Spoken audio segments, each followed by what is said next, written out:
Yes, तो आपको उम्मीद था आवाज जा रहा होगा।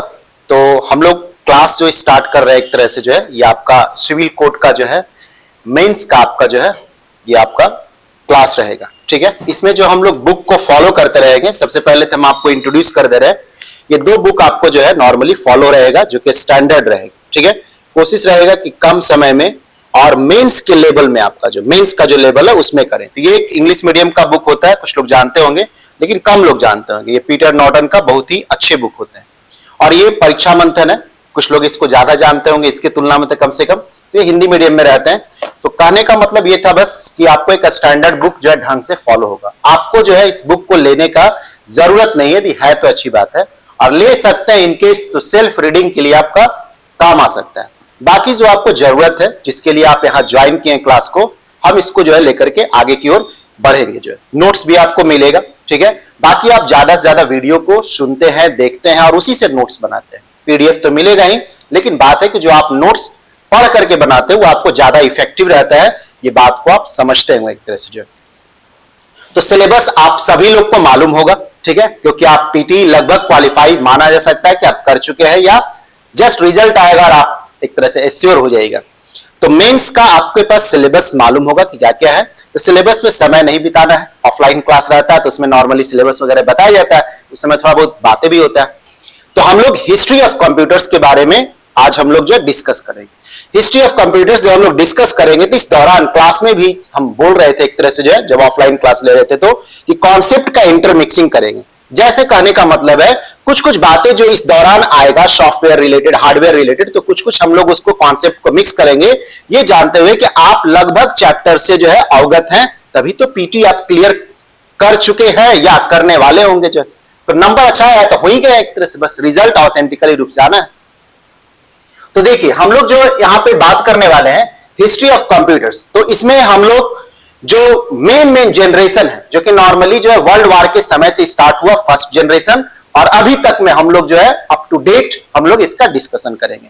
तो जैसा कि आपको जानकारी होगा कि first generation, second generation, third generation, ये एक तरह से टेक्नोलॉजी बेस्ड, क्या क्या टेक्नोलॉजी इस्तेमाल हुए इसके आधार पर, या हार्डवेयर जो इस्तेमाल हुए, सॉफ्टवेयर इस्तेमाल हुए, इसके आधार पर इसको कैटेगराइज किया गया है। रेंज आप ईयर का दे सकते हैं लेकिन वो ईयर का रेंज वैसा डेट ऑफ बर्थ टाइप का नहीं है, इसलिए टेक्नोलॉजी आधारित। तो हम लोग जो नॉर्मली बात करते रहेंगे तो इसमें जो जो टेक्नोलॉजी इस्तेमाल हुआ, जैसे कि एग्जांपल के रूप में हम आपको पहले समझा दे रहे, उससे आपको बातें जो है ज्यादा क्लियर हो जाएगा कि क्या बोलने का मतलब है। जैसे फर्स्ट जनरेशन मान लीजिए है, तो ईयर बहुत ज्यादा महत्वपूर्ण जो है एग्जैक्ट होकर के नहीं रहना है। कोई कोई बुक में देखिएगा ये 1937 देगा, किसी में 1940 दिया हुआ रहेगा, तो ये डेट ऑफ बर्थ टाइप का नहीं है। बात को हम आपको पहले भी बता रहे होंगे। ठीक है, लेकिन एक रेंज की वर्ल्ड वार के आसपास में ये चीजें जो जनरेशन था इसको हम लोग फर्स्ट जनरेशन बोलते हैं। मेन बात है कि इसमें हार्डवेयर कौन सा इस्तेमाल हुआ था। फर्स्ट जनरेशन में वैक्यूम ट्यूब टेक्नोलॉजी इस्तेमाल हुआ था जो कि एनालॉग डिवाइस होता है, इलेक्ट्रिकल डिवाइस एक तरह से होता है। ठीक है, दूसरी बात जो है कि इसमें सॉफ्टवेयर का जो है बहुत ज्यादा इस्तेमाल नहीं थे। एक तरह से जो है कुछ चीजें जो है डेवलप किए गए थे वो मशीन लैंग्वेज थे एक तरह से, जो बहुत ज्यादा एडवांस सॉफ्टवेयर इसमें इस्तेमाल नहीं हुए थे। लो लेवल आप एक तरह से बोल सकते हैं कि सॉफ्टवेयर इसमें इस्तेमाल हुए थे जिसको मशीन लैंग्वेज बोलते हैं। ठीक है, तो हार्डवेयर के आधार पे, सॉफ्टवेयर के आधार पे कैटेगराइज, इसका स्पीड काफी कम था एक तरह से, मिली सेकेंड में आपको स्पीड था। तो हम लोग जो भी बात करेंगे, कहने का मतलब है कि फर्स्ट जनरेशन में बात करेंगे तो उसमें हार्डवेयर क्या इस्तेमाल हुए, सॉफ्टवेयर क्या इस्तेमाल हुए, उसका स्पीड क्या था, कैलकुलेशन का जो स्पीड है वो स्पीड क्या था, मिली सेकेंड में था, माइक्रो सेकेंड में था, नैनो सेकेंड में था, पिको सेकेंड में था। ये अलग अलग जनरेशन में है जिसके बारे में हम लोग जो है डिस्कस करेंगे एक तरह से। ठीक है, उसके बाद इसके कुछ एग्जांपल्स के बारे में हम लोग डिस्कस करेंगे, एग्जांपल्स के बारे में जो। ठीक है, तो जैसे फर्स्ट जनरेशन ये थोड़ा हिस्टोरिकल टाइप का है तो बहुत ज्यादा इधर उधर नहीं होंगे, जितना जरूरत है आपका उसी के आसपास रहेंगे एक तरह से जो। ठीक है, तो फर्स्ट जनरेशन में जो हार्डवेयर इस्तेमाल हुआ था बताया कि आपको वैक्यूम ट्यूब थी एक तरह से, वैक्यूम ट्यूब बल्ब टाइप का आपको रहता है और भारी भरकम एक तरह से रहता है। ठीक है, तो कई सारे वैक्यूम ट्यूब को इस्तेमाल करके कंप्यूटर बनाया गया जब इस तरह का फर्स्ट जनरेशन वाला, तो समझिए कि एक रूम, 3-4 रूम ऐसे करके जो ऑक्युपाई होते थे, काफी भारी भरकम, काफी स्पेसियस और स्पीड भी बहुत कम, मिली सेकेंड के आसपास।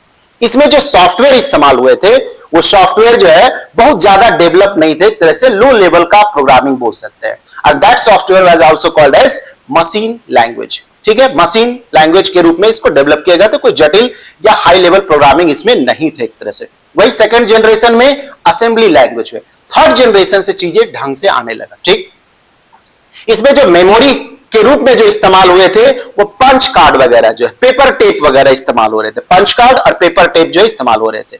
धीरे धीरे आगे चल के जो डेवलप हुआ जनरेशन में पढ़िएगा कि मैग्नेटिक स्टोरेज, फिर सेमीकंडक्टिंग स्टोरेज, धीरे धीरे जाकर आज के समय में तो हम लोग क्लाउड स्टोरेज के पास पहुंच गए एक तरह से। ठीक है, ये सब के बारे में भी बात करेंगे। जो इसका स्पीड जो था काफी कम था, मिली सेकेंड था। मिली सेकेंड का मतलब क्या हो गया, 10⁻³ सेकेंड आपका जो है। फिर इसका जो यूज था एक तरह से बोले कि वर्ल्ड वार के आसपास में डेवलप हुआ था, तो मेन इसका जो पर्पस था वो रिसर्च एंड डेवलपमेंट के हिसाब से एक तरह से थे। और साथ में इसका रिसर्च एंड डेवलपमेंट डिफेंस के सेक्शन में खास करके जो है बहुत ज्यादा रखे हुए थे एक तरह से। ठीक है, और इसके एग्जांपल्स तो इनिएक और एडवैक और यूनिवैक, इसके फुल फॉर्म भी आपके पास जो है पता रहना चाहिए। तो आपको मालूम है कि इनिएक बारे में जो आप बोलते हैं इनिएक, तो इनिएक के बारे में, इनिएक जो होता है क्या होता है, इसका फुल फॉर्म आपको पता रहना चाहिए एक तरह से जो है। तो electronic is for electronic, electronic, ठीक है। एन से न्यूमरेटर, किसी किसी बुक में न्यूमेरिकल भी लिखा हुआ रहेगा, कोई बात नहीं, ये कोई संविधान टाइप का चीजें नहीं है, न्यूमेरिकल से रिलेटेड न्यूमरेटर बोला जा रहा है एक तरह से। ठीक है, इलेक्ट्रॉनिक, न्यूमरेटर, इंटीग्रेटर, इंटीग्रेटर, ठीक है, इंटीग्रेटर एंड क्या होगा एक तरह से जो है ऑटोमेटिक, ऑटोमेटिक, ठीक है। ये कैलकुलेटर बोला जाता है। कैलकुलेटर और कंप्यूटर जो है एक ही सेंस में बात बोला जाता है। तो किसी किसी जगह पे कैलकुलेटर की जगह कंप्यूटर बड़ा लिखा रहता है, तो बड़ा विवाद का बातें नहीं है, लेकिन इसमें आपको कैलकुलेटर लिखना चाहिए एक तरह से जो, ठीक है। तो कुछ कुछ चीजें जो है मान लीजिए ये कोई संविधान टाइप का है नहीं, तो कुछ चीजें हल्के बहुत उसके आसपास का वर्ड रहता है। तो यदि ऑप्शन में ऐसा दिया है जो उम्मीद नहीं करते हैं, तो आप अपने में कुतर्क में नहीं जाते हैं, आप समझते हैं कि कैलकुलेटर और कंप्यूटर जो है एक ही सेंस में कंप्यूटिंग डिवाइस के रूप में इसको हम लोग कंसीडर करते हैं। ठीक है, तो ये आपको जो है हो जाता है एक तरह से जो है। तो इनिएक जो आपका हो गया इसका फुल फॉर्म, उसी तरह से आपके पास जो है एडवैक हो गए और यूनिवैक हो गए एक तरह से जो, ठीक है।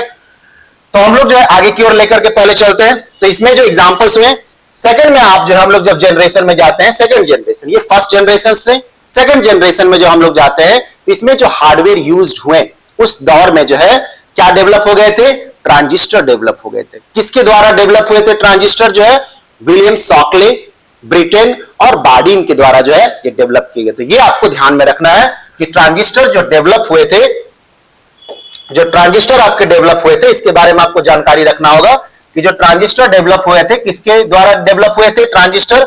तो सेकेंड जनरेशन में जो सबसे इंपॉर्टेंट हार्डवेयर जो यूज हुए थे वो आपका ट्रांजिस्टर था। सेकेंड जनरेशन में जो सेकेंड जनरेशन में जो आपका इस्तेमाल हुआ था वो आपका क्या था, वो आपका ट्रांजिस्टर था, ट्रांजिस्टर बेस्ड हार्डवेयर जो है ट्रांजिस्टर। तो ट्रांजिस्टर जो होता है किसके द्वारा पहले तो ये इन्वेंट किए गए थे, इसके बारे में भी जानकारी आपसे कह के पूछ देता है। तो बार्डिन के द्वारा, बार्डिन, ठीक है, ब्रिटेन, ब्रिटेन एंड शॉकले के द्वारा जो है डेवलप किए गए थे, ठीक है, शॉकले, शॉकले। और ये बेल्स लैबोरेटरी में किए गए थे। ये सब पूछा जाता है बेल्स लैबोरेटरी, बेल्स लैबोरेटरी में जो है एक तरह से जो है आप एक तरह से देखिए तो ये डेवलप किए हुए थे। अब जो है एक तरह से इसके बारे में आप जानकारी को हम लोग आगे की ओर बढ़ाते हैं, ठीक है। मेन बात इसमें था कि ट्रांजिस्टर जो होता है तो क्या होता है, तो ट्रांजिस्टर जो है एक तरह से हल्का सा बोले थे कि हल्का बहुत आगे मेंस के लायक में कुछ एक्स्ट्रा चीजें बताया जाएगा। तो ट्रांजिस्टर जो होता है वो 3 टर्मिनल वाला डिवाइस होता है। 3 टर्मिनल मतलब 3 पॉइंट होता है, 3 टर्मिनल डिवाइस होता है ट्रांजिस्टर जो, ट्रांजिस्टर जो होते हैं वो 3 टर्मिनल डिवाइस होते हैं। 3 टर्मिनल इसमें जो है रहा करते हैं, 3 टर्मिनल। तो वो 3 टर्मिनल आपको क्या रहते हैं, जैसे ट्रांजिस्टर का जो सिंबल होता है इस तरह का सिंबल होता है, ट्रांजिस्टर का जो सिंबल है वो इस तरह से 3 टर्मिनल है। एक आपका बेस वाला होता है, ये आपका जो है कलेक्टर वाला हुआ, ये आपका इमीटर वाला हुआ। थोड़ा सा आपको ये सब टॉपिक बोरिंग लग सकता है क्योंकि हिस्टोरिकल टाइप का जानकारी है, सिलेबस में है, पूछता है तो पढ़ना तो होगा ही आपको। थोड़ा इंटरेस्टिंग आपको सॉफ्टवेयर वगैरह या इनपुट आउटपुट वगैरह या इंटरनेट वगैरह करेंगे तो आपको ज्यादा इंटरेस्टिंग लगता है, लेकिन थोड़ा हिस्ट्री है तो जानकारी तो आपको लेना ही होगा, जो पूछता है उसके हिसाब से ही काम करना होगा।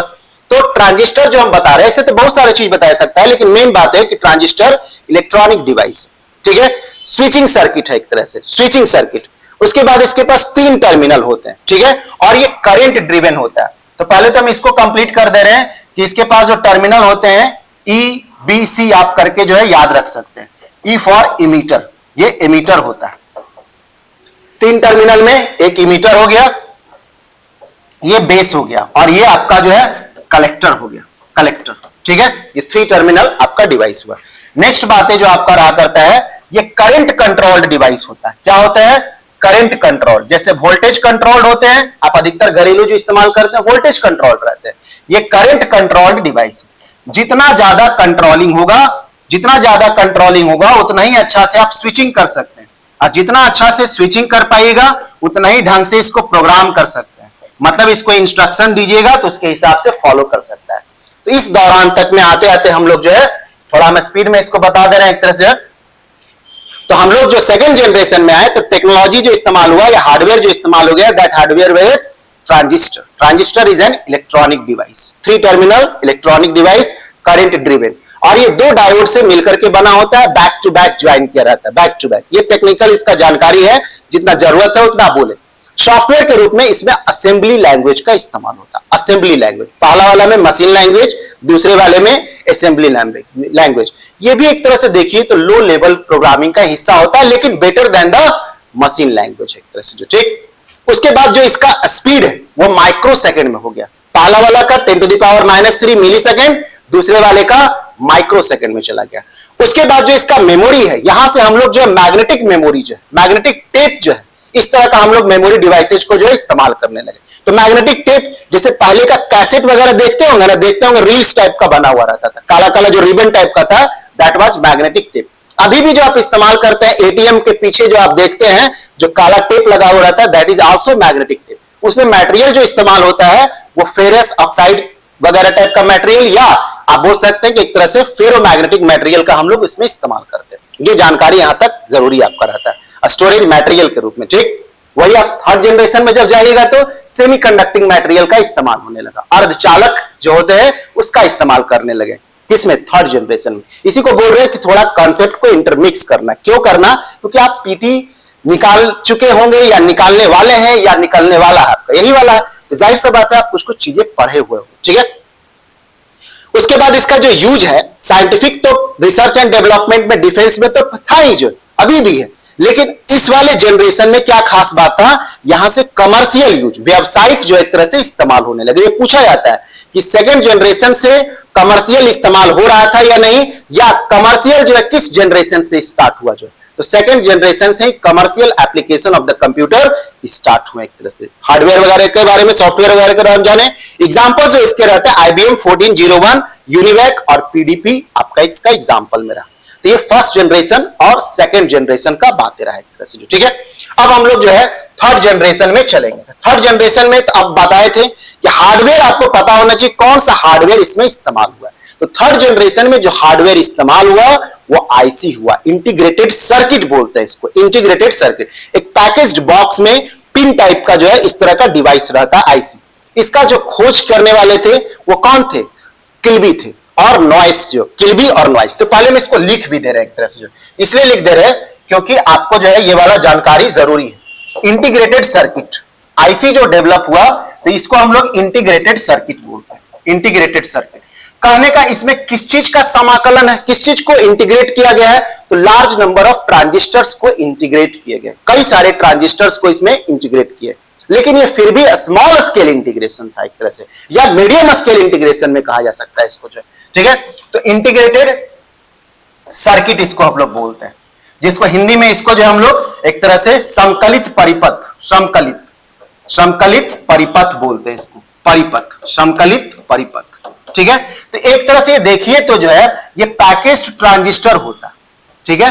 ये पैकेज किया हुआ जो है कई सारे ट्रांजिस्टर, और ये पिन के रूप में दिखाया जा रहा है, ठीक है। इसमें कई सारे, ये आईसी जो है तो इसमें कई सारे ट्रांजिस्टर्स रहते हैं, और ये जो इंटीग्रेशन है इसमें जो मिलाया गया है, जोड़ा गया है, ठीक है, ट्रांजिस्टर्स को, वो आपका एसएसआई या एमएसआई के रूप में, आपका एसएसआई और एमएसआई। इसका मतलब क्या है? Small scale integration and medium scale integration. वही जो आप फोर्थ जनरेशन में जाते हैं तो आपको याद पड़ रहा होगा कि वीएलएसआई का इस्तेमाल करते हैं, फिफ्थ वाले में यूएलएसआई का इस्तेमाल करते हैं, फिफ्थ वाले में जब जाते हैं तो यूएलएसआई। तो ये क्या हो रहा है, वेरी लार्ज स्केल इंटीग्रेशन। और फिफ्थ वाले में जब जा रहे हैं तो अल्ट्रा लार्ज स्केल इंटीग्रेशन। कहने का मतलब है कि कई सारे ट्रांजिस्टर्स को एक चिप के रूप में जो हम लोग लगाने लगे तो वहीं से हम लोग का इंटीग्रेशन टेक्नोलॉजी आने लगा।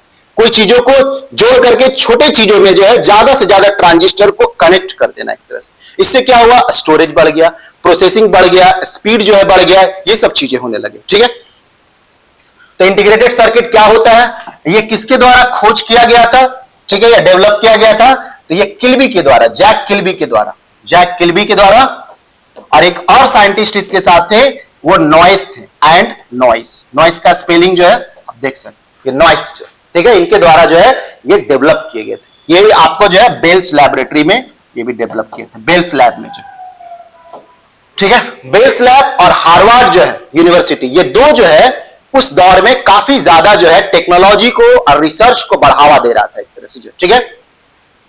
तो ये बात हो गया। जैक किल्बी तो कई लोग जानते हैं, कभी कभी इसमें आप फंस सकते हैं। कभी कोई पूछता है कि आईसी का जो डेवलपमेंट है वो किल्बी के अलावा और कौन लोग किए थे, ठीक है, साथ में जो है, तो ये नॉइस के द्वारा भी किया गया था, ठीक है, साथ में जो, ठीक। अब उसके बाद जो है इसमें आपको जो बात कर रहे थे हम आपको एसएसआई के बारे में, ठीक है, एसएसआई के बारे में। तो एसएसआई देखिए बहुत ज्यादा हंसी मजाक या बहुत ज्यादा इधर उधर बोलने का कोई जरूरत नहीं है, हम पढ़ाते जा रहे थे। जो पढ़ने वाले उनको अच्छा लग रहा होगा, नहीं तो कुछ लोग सोच रहे होंगे सर जो है अपना पढ़ाने, पढ़ाई के लिए ना ऑनलाइन में आप जुड़े हुए हैं, ठीक है। तो एसएसआई का मतलब हो गया small scale integration, small scale integration, ठीक है।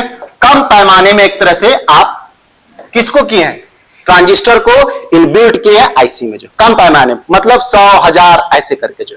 वही जब आप लार्ज स्केल में जाने लगेगा तो लाखों में आपको काम करने का बात रहता है। तो वेरी लार्ज स्केल इंटीग्रेशन, लाखों में ट्रांजिस्टर को छोटे से चिप में डाल दिया गया एक तरह से, ठीक है। और जो है अल्ट्रा लार्ज में करोड़ों जो है एक तरह से ट्रांजिस्टर डाला गया, जो कि अगला जनरेशन। इसके बाद ये जो है आपका एमएसआई या एसएसआई, ठीक है, आपको जो है मीडियम स्केल इंटीग्रेशन या स्मॉल स्केल इंटीग्रेशन, इसमें जो है 100, 1000 के आसपास में ही ट्रांजिस्टर को छोटे से चिप में जो है रखा गया। आईसी को हम लोग चिप भी बोला करते हैं, ठीक है। इससे क्या हो गया, एक तरह से जो है प्रोग्रामिंग वगैरह जो है धीरे धीरे पॉसिबल होने लगा, एक तरह से प्रोग्रामिंग वगैरह जो है पॉसिबल होने लगे, क्योंकि जितना ज्यादा स्विचिंग होंगे, ठीक है, उतना ही ज्यादा प्रोग्रामिंग होने का संभावना बढ़ जाएगा। जितना ज्यादा प्रोसेसिंग होने लगेंगे, प्रोग्रामिंग होने का संभावना उतना ही बढ़ जाएगा, ठीक है। तो जो मेन बात था हम उसको कुछ कुछ चीजों को जो है लिखे एक तरह से। अब जो है इसमें प्रोग्रामिंग बोले कि इस्तेमाल होने लगा, तो हाई लेवल लैंग्वेज इसमें जो है इस्तेमाल होने लगा, HLL शॉर्ट में इसको बोलते हैं, हाई लेवल लैंग्वेज। और जो ऑपरेटिंग सिस्टम थे वो टाइम शेयरिंग ऑपरेटिंग सिस्टम इस्तेमाल होने लगे। नेक्स्ट जो आपको रहता है, इसमें जो मेमोरी है उसका दायरा बढ़ा एक तरह से, उसको हम लोग बोल रहे हैं अप स्केलिंग करना। अप स्केलिंग का मतलब पहले मान लीजिए कुछ जीबी का था, जीबी में तो नहीं, एमबी में मान लीजिए, तो फिर जीबी में चला गया। तो कई दायरा बढ़ना, अप स्केलिंग, ऊपर की ओर जाना, जो वैल्यू बढ़ते जाना, उसको अप स्केलिंग। तो जो डिवाइस था मेमोरी का जो है उसमें अप स्केलिंग हुआ, ज्यादा से ज्यादा स्टोरेज जो है संभव होने लगी, ठीक। इसका स्पीड जो है नैनो सेकंड में चला गया। नैनो सेकंड का मतलब समझ ही रहे हैं, नैनो का मतलब क्या, 10⁻⁹ तो आपको ये सब चीजें ध्यान में रखना होगा कि पहला जनरेशन में मिली सेकंड था 10⁻⁻3, दूसरे जनरेशन में माइक्रो सेकंड था 10⁻⁻6, तीसरे जनरेशन में 10⁻⁹ और उसके बाद नेक्स्ट जनरेशन जो इसका है चौथे जनरेशन में पीको में चला गया, 10⁻12 में चला गया एक तरह से, ठीक है। उसके बाद यहीं से हम लोग को जो है धीरे धीरे पर्सनलाइजेशन जो है कंप्यूटर का होने लगा। एग्जांपल के फॉर्म में अब जो है IBM 360 और PDP को जो आप बोल सकते हैं, ठीक है। तो ये आपका थर्ड जनरेशन का कंप्यूटर जो है था। अगले क्लास में हम लोग बात करेंगे फोर्थ जनरेशन और फिफ्थ जनरेशन और नेक्स्ट जनरेशन जो भविष्य में आने वाले, जैसे क्वांटम कंप्यूटिंग है, नैनो टेक्नोलॉजी का है, केमिकल कंप्यूटिंग है, इसके बारे में हम लोग जानकारी हल्का सा देकर के छोड़ देंगे। फिर आर्टिफिशियल इंटेलिजेंस वगैरह क्या है इसके बारे में नेक्स्ट क्लास में हम लोग क्लासिफिकेशन ऑफ कंप्यूटर्स के बारे में भी पढ़ेंगे कि कंप्यूटर को किस आधार पे और कौन कौन से रूप में उसको वर्गीकृत या कैटेगराइज किया गया है। इसी में हम लोग पढ़ेंगे कि मेन फ्रेम कंप्यूटर क्या होता है, मिनी कंप्यूटर क्या होते हैं, इंबेडेड कंप्यूटर क्या होते हैं, और पर्सनल कंप्यूटर जो है किस कैटेगरी के कंप्यूटर में आता है। तो हम लोग पढ़ेंगे कि माइक्रो कंप्यूटर के कैटेगरी में आते हैं। तो इन सभी का क्लासिफिकेशन डिटेल में हम लोग जो है बात करेंगे नेक्स्ट वाले क्लास में जो है। और इसी में हम सुपर कंप्यूटर्स के प्रॉपर्टीज, सुपर कंप्यूटर बाकी कंप्यूटर से कैसे अलग है, आर्टिफिशियल इंटेलिजेंस, इसके बारे में शॉर्ट में जानकारी जो जरूरत है इस चैप्टर के अनुसार, ये हम आपको अगले क्लास में डिस्कस करेंगे। ठीक है, आज थोड़ा तेजी से और एकदम कंटिन्यूअस रह करके बता रहे थे, उसका वजह है कि हिस्ट्री ऑफ कंप्यूटर्स है, तो जाहिर सी बात है इसमें जानकारियां भरे हुए हैं। हो सकता है किसी को अच्छा लग रहा हो सकता है किसी को थोड़ा सा जो है हल्का असहज लग रहा हो, लेकिन सिलेबस में है तो आपको पढ़ना ही होगा एक तरह से जो है, और इससे क्वेश्चंस भी अच्छे खासे आते हैं। तो समराइज हम लोग हार्डवेयर का ध्यान में रखें, कौन सा इस्तेमाल हुआ किस जनरेशन में, सॉफ्टवेयर कौन सा इस्तेमाल हुआ, उसका मेमोरी क्या था, उसका स्पीड क्या थे, और कुछ एग्जांपल्स और थोड़े बहुत यूजेज आपको पता रहना चाहिए। ठीक है, तो नेक्स्ट क्लास में मिलते हैं। किसी भी तरह का बातें होगा तो आप नॉर्मली जो है धीरे धीरे हम लोग जब जुड़ेंगे तो डिस्कस भी करेंगे, कोई बातें पूछना हो डिस्कस करना हो तो हम लोग उस पर भी वर्क करेंगे एक तरह से। ठीक है, तो तैयारी करते रहिए। आज ये आपका पहला क्लास था, थोड़ा शॉर्ट रहा लेकिन पहला था, और ये हिस्ट्री ऑफ कंप्यूटर था, तो जाहिर सा बात है सिलेबस में है तो पढ़ना होगा। जिसको अच्छा लग रहा है उसको भी, जिसको नहीं लग रहा है उसको भी पढ़ना है एक तरह से। ठीक है, तो मिलते हैं नेक्स्ट क्लास में।